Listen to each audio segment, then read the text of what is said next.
Hello everybody, welcome to the show. This is Ross Madden coming at you from the Truther Think Tank channel. Today we are covering Trump's tweets from June 20th and June 21st. Trump always wakes up early and tweets the news of the day. He sets the tone for the day before the news cycle gets started, before the news people are even awake, and he gives the morning news crews a lot of times something to talk about, something smart to talk about in the morning. Some of them actually read the tweets. Most of them just pretend to be outraged about whatever he said that was America first. Especially if Trump tweets about the fake news, they'll frequently say his rhetoric is Hitlerian. If he says anything about the border or build the wall, they'll say he's a racist. But those insults are starting to fall flat and has a lot to do with what Trump is doing from the presidency and what he's tweeting about. So let's get into Trump's tweets. So Trump tweets at 4:30 p.m. "So sorry, people wanting to get into the already packed arena. I love you all." Well, last night, Trump held a major rally in Duluth, Minnesota, and the crowd was wild. I watched the feed, and they just love Trump in Duluth, Minnesota. Thousands of people were left outside, which really sucks.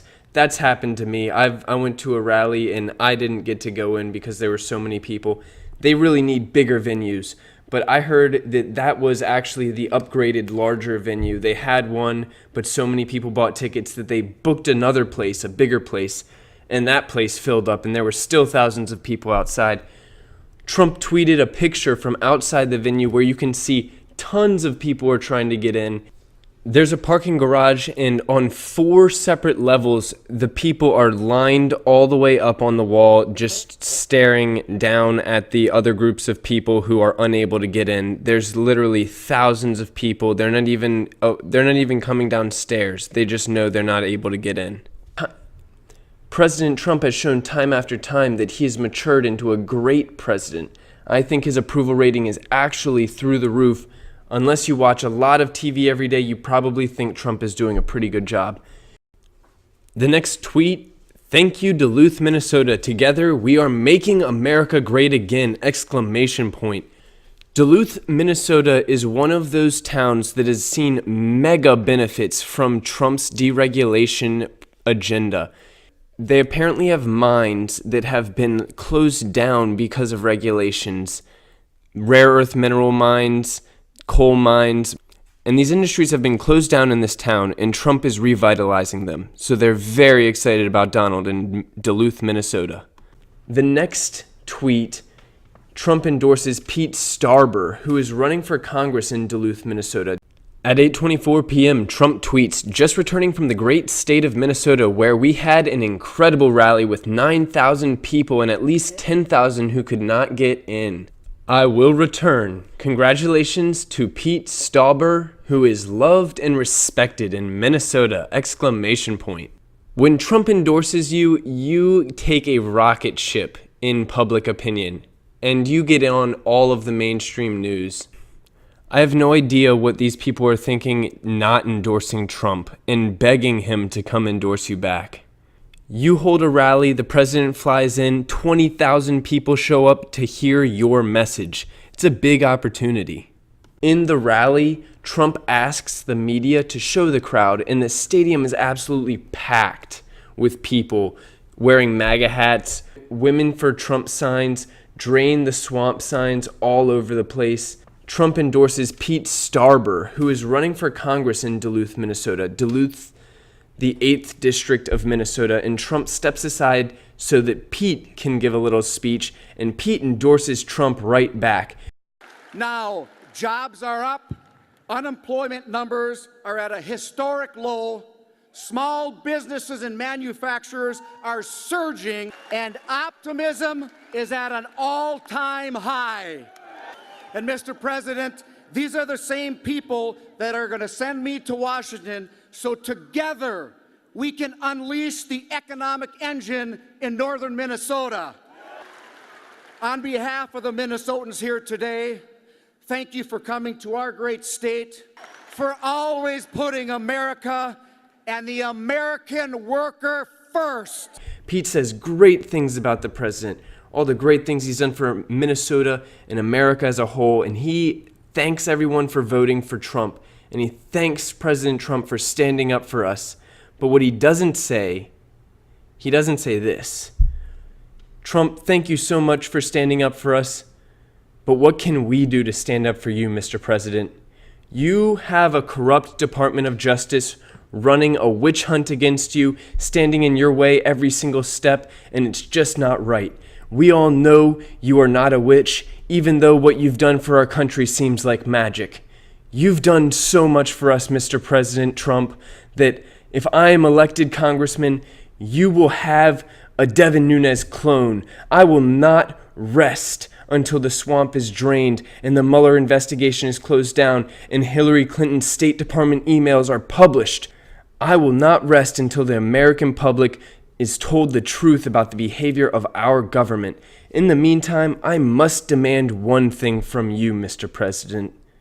I must demand that you pardon Julian Assange, who has brought a tiny bit of transparency to the secret communications of our public officials and unearthed more corruption than can be fathomed.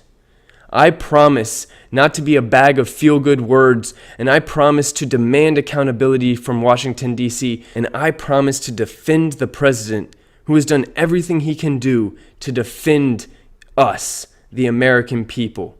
That message will get the people of Duluth, Minnesota on their feet, screaming. If someone will do those things and stand up for the president, they can be elected because it is not Trump that got elected. It is Trump's message that got Trump elected. Trump is a great man, but the American people elected Trump because his message of drain the swamp, lock her up, and build the wall resonated with the vast majority of Americans. It's the ideas, not the man, that the Americans love. Any man that embodies these ideas of accountability for our FBI, for our Congress's illegal behavior, for their false flag warfare, for their egregious spending habits, which funds everything and is the whole source of their power. The next tweet says in all caps, all-time record high optimism. 95% of manufacturers have a positive outlook for their companies.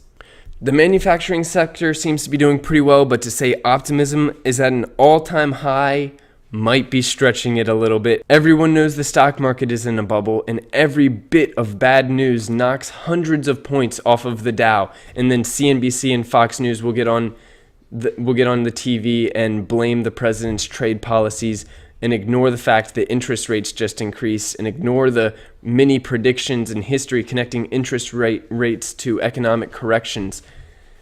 But in any case, I don't think Starbucks is so confident, not as confident as the manufacturing sector at least, with their announcement that they will be closing 150 stores.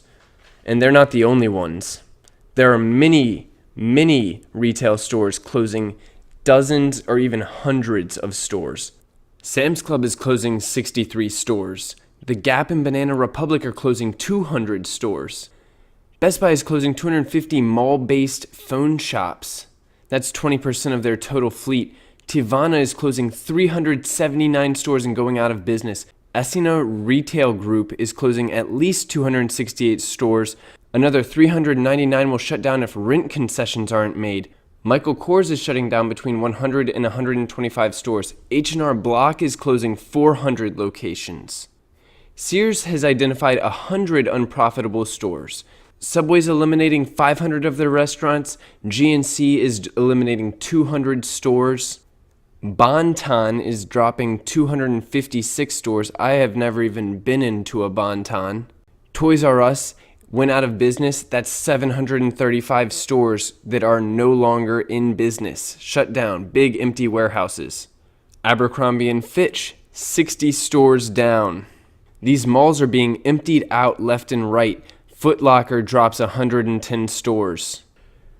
Now, I'm not trying to be a negative Nancy and rain on Trump's economic parade, but it is my job to insert a little economic realism into this constant optimism that not only Trump wants to push, but the mainstream media wants to push economic optimism all the time.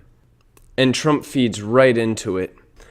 We're going to close off reading one last tweet from last night's Minnesota performance. This came this morning the 21st of June at 5:50 a.m. Last night in Minnesota was incredible. What a crowd.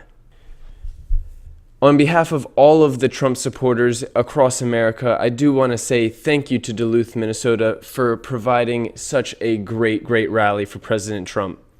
That's going to do it for us today. This is Ross Madden signing off from the Truther Think Tank channel. Have a great day, guys.